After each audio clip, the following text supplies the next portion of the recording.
대한민국의 선택지가 갈수록 좁아져만 가고 있습니다.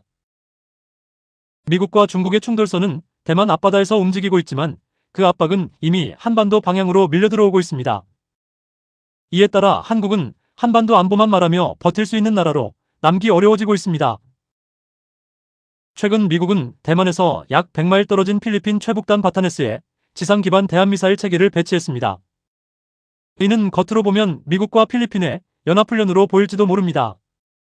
하지만 대한민국 기준으로 보면 이 장면은 단순한 해외 뉴스가 아닙니다.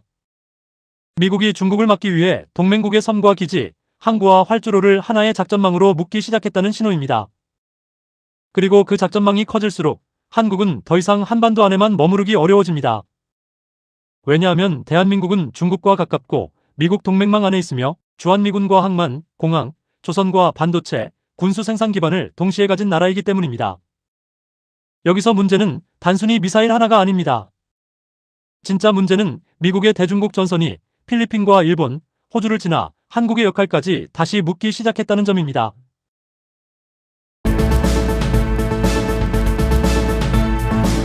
예전의 인도태평양 전선은 항공모함과 구축함이 움직이는 바다의 전선처럼 보였습니다. 하지만 지금은 다릅니다. 미국의 인도태평양 전선은 이제 섬 하나의 문제가 아니라 구조 전체의 문제로 바뀌고 있습니다.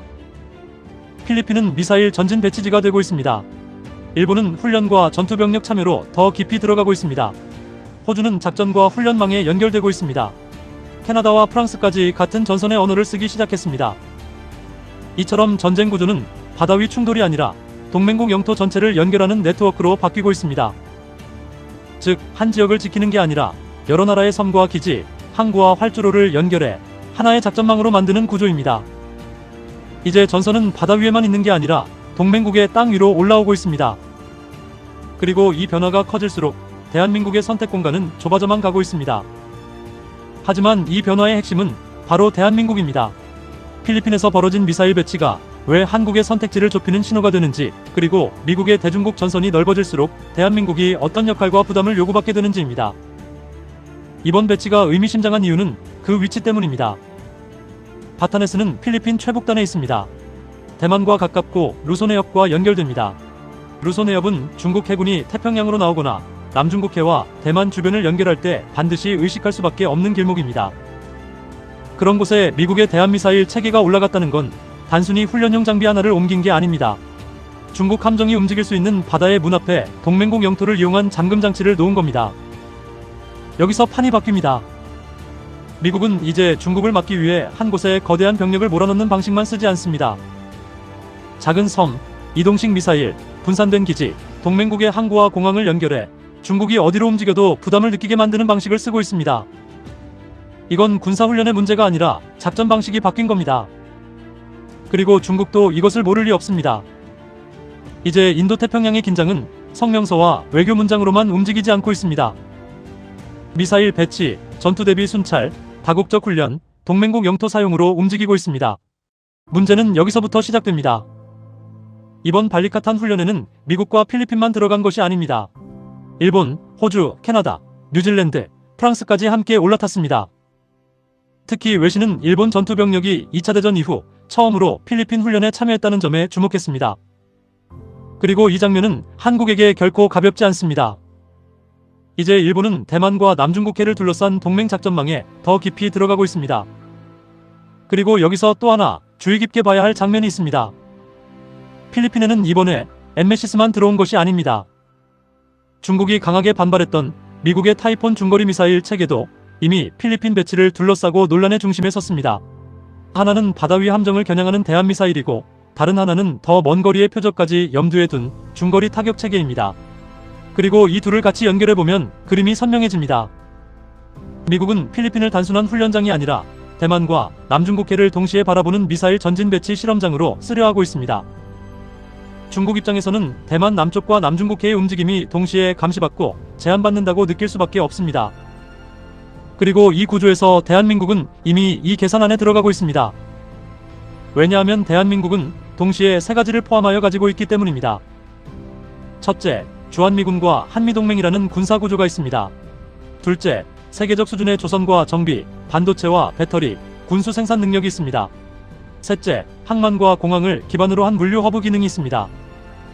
그리고 이 세 가지 의미는 결코 단순하지 않습니다. 한국은 전투국가가 아니더라도 작전 유지 국가로 호출될 수 있습니다. 다시 말해 전방에서 직접 싸우지 않아도 뒤에서 작전을 굴러가게 만드는 나라가 될 수 있다는 뜻입니다. 그 역할은 항구를 제공하고 정비를 맡고 물자를 보급하고 반도체와 배터리를 공급하고 조선소에서 함정을 고치고 군수 생산을 뒷받침하는 방식으로 나타날 수 있습니다. 겉으로는 후방 지원처럼 보이지만 현대전에서는 후방이 곧 전선입니다. 현대전에서 중요한 건 단순한 전투력이 아니라 지속 능력입니다. 그리고 이 모든 구조에서 한국은 이미 연결되어 있습니다. 그래서 대한민국의 문제는 대만 전쟁에 참여하느냐라는 단순한 질문이 될 수 없습니다. 진짜 질문은 이것입니다. 미국이 동맹국의 영토와 산업을 연결해 대중국 작전망을 만들 때 대한민국은 그 안에서 어떤 역할을 맡게 될 것인가? 그리고 그 역할의 대가는 무엇인가? 이건 기회이기도 합니다. 세계가 공급망과 군수 능력을 다시 계산하는 순간 대한민국은 단순 수출국이 아니라 빠지면 작전 시간이 흔들리는 나라가 될 수 있습니다. 하지만 필요한 나라가 된다는 건 단순하게 편해진다는 뜻이 아닙니다. 오히려 문제는 여기서 발생합니다.